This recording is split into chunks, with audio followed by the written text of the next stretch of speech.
মৌসুমী সংসারে সবাইকে জানাই স্বাগত। শুভ সকালের অনেক শুভেচ্ছা, অনেক ভালোবাসা। আশা করি আপনারা সবাই ভালো আছেন। এটা দেখছেন শনিবারের ব্লগ। তো আমাদের পাড়ায় আজকে মা শীতলার পুজো, তাই ঋষিকে দিয়ে বাটা দেওয়াচ্ছি। মাকে একটু ডাব আর মিশ্রি তো দেওয়াই লাগে। মা যেন সবাইকে সুস্থ রাখেন, ভালো রাখেন, আমরা যেন সবাই ভালো থাকি। তো আমাদের এখানে নবব্যারাকপুর বাড়ি, মহাজাতি পরিষদে আমাদের পাড়ার পুজো। তো এই যে ঋষি বাটাটা দিতে যাচ্ছে, জুতো খুলছে।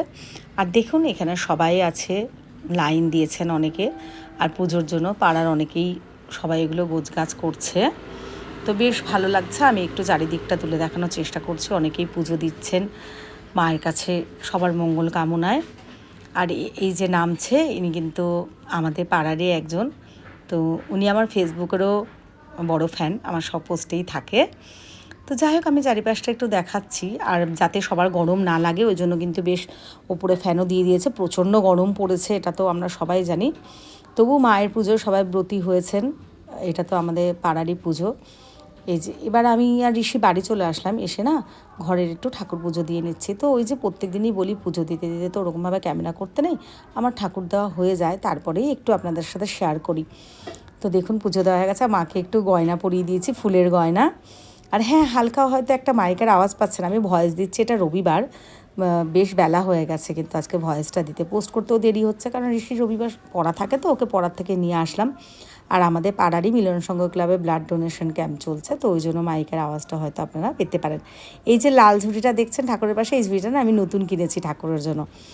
তো যাই হোক, বেলা তো অনেকটা গড়িয়ে গেছে, পুজো হয়ে গেছে। তো ঋষিকে তো প্রসাদও আনতে পাঠিয়ে দিয়েছি। আর এদিকে আমরা না দুপুরবেলা তো শীতল পান্তা খেতে হয়, আর একটুখানি চিড়ে ধুয়ে ওটা একটুখানি খেলাম, আমার পেটে খিদে ছিল। আর তারপরে মেয়ে আসবে করে, মেয়েকে একটু আনতে যাবো, অনেক দিন আসে না। আপনারা মানে যারা ফেসবুকে দেখেন অনেকেই বলছে মেয়েকে একটু দেখার জন্য, ছোট একটা কিছু পোস্ট করার জন্য। তাই জন্য মেয়েকে অল্প একটু টাইমের জন্য আনবো, 1-2 ঘন্টার জন্য। তো ঘুম থেকে তো অনেক দেরি করে উঠে মাকে ফোন করলাম। তো টিফিন খাবে এসে, তাই ঋষি ওর জন্য একটু ম্যাগি বানিয়ে রাখলো। তো খাওয়া দাওয়া হয়ে গেছে, এখনও ঋষির সাথে একটু আঁকা নিয়ে বসেছে, একটু আঁকা করছে। আর সবাইকে বলল একটু যে গরম পড়েছে, একটু সবাই ঠান্ডা খেয়েও, ভালো থেকো, পশু পাখিদের একটু জল দিও। আর এই যে ওর শিং কিন্তু এটা দেখাতেই হবে আপনাদের সাথে। তারপরে এসে আমার কাছে একটু আহ্লাদ করছে, একটু শুয়েছে। আমি বললাম মা তুমি কবে এসে আবার আমার কাছে থাকবে। ও নিজে বোঝে, মা গরম তো কষ্ট হয় এখানে, টিনের ঘর ঘর তো পরে আবার আসবো, ঠান্ডা পড়লে। আমরা ঠিক আছে।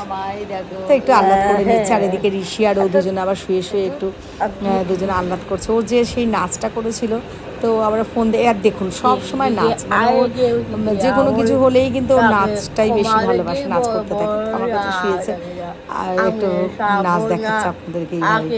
এবার ঋষিও শোবে ওর কাছে। তো ওই যে ওর গানটা আছে না, একটা ওই সাদা শাড়ি পরা গোলা গাঁদা ফুল দিয়ে, তো ওই নাচটা আবার একটু দেখবে। ও কিন্তু খুব ভালোবাসে এইসব, ওর নিজে করে, আবার নিজে ভিডিওগুলো কিন্তু দেখতেও ভালোবাসে। এই দেখুন, দেখেছেন ওর নাচটাই দেখছে ফোনে। তো আমি আবার একটু ক্যামেরা বন্দি করলাম। যাই হোক, ভালো লাগলে ভিডিওগুলো একটু লাইক কমেন্ট করে দেবেন। শেয়ার করার কথা কি বলবো, যদি ভালো লাগে শেয়ার করে দেবেন।